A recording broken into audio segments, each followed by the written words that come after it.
জন্মদিন তোমার।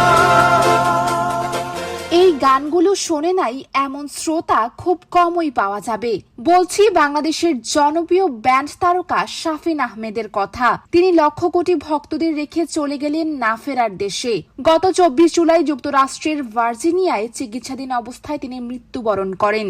যুক্তরাষ্ট্রে তার একটি গানের কনসার্টে অংশগ্রহণ করার কথা ছিল, কিন্তু হঠাৎ করে অসুস্থ হয়ে পড়লে তাকে নেওয়া হয় হাসপাতালে। সেখানে লাইফ সাপোর্টে থাকা অবস্থায় তিনি মৃত্যুবরণ করেন।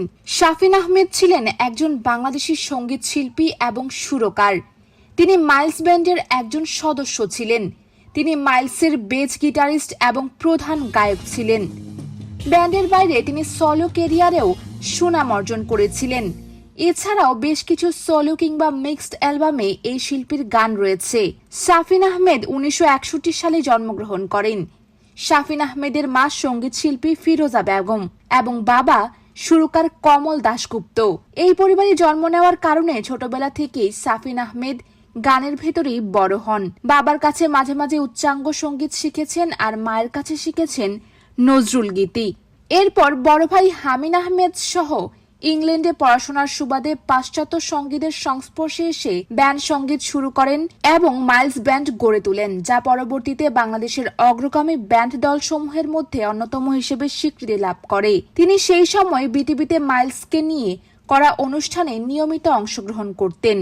শাফিন 1979 সালে মাইলসের বেস গিটারিস্ট ও প্রধান গায়ক হিসেবে যোগ দেন। শুরুর দিকে ব্যান্ডে শুধুমাত্র ইংরেজি গান করতেন তিনি। 1991 সালে প্রতিশ্রুতি অ্যালবাম প্রকাশের মাধ্যমে বাংলা গানে তাদের পথ চলা শুরু হয়। এই ব্যান্ডের 90% গান তার কণ্ঠে সৃষ্টি হয়েছে। 2010 সালের শুরুর দিকে একবার ব্যক্তিগত কারণ দেখিয়ে ব্যান্ড থেকে সরে দাঁড়ান শাফিন। কয়েক মাস পর ফের ব্যান্ডে ফিরেন তিনি। এরপর 2017 সালের অক্টোবরেও তিনি আবার মাইলস ছেড়ে দেন। এর কয়েক মাস পর দণ্ড ভুলে আবারও ব্যান্ডে ফিরেছিলেন। 2021 সালের নভেম্বরের সর্বশেষ তথা তৃতীয়বার মাইলস ছাড়েন তিনি। তবে গান ছাড়াও তিনি রাজনৈতিক জীবনে পা রাখেন। 2017 সালে ববি হাজ্জাজের নেতৃত্বাধীন জাতীয়তাবাদী গণতান্ত্রিক আন্দোলন এনডিএম এর সর্বোচ্চ নীতি নির্ধারণী ফোরামের সদস্য হিসেবে মনোনীত হন তিনি। 2019 সালে জাতীয় পার্টি থেকে ঢাকা উত্তর সিটি কর্পোরেশন ডিএনসিসি উপনির্বাচনে মেয়র পদে প্রার্থী হওয়ার জন্য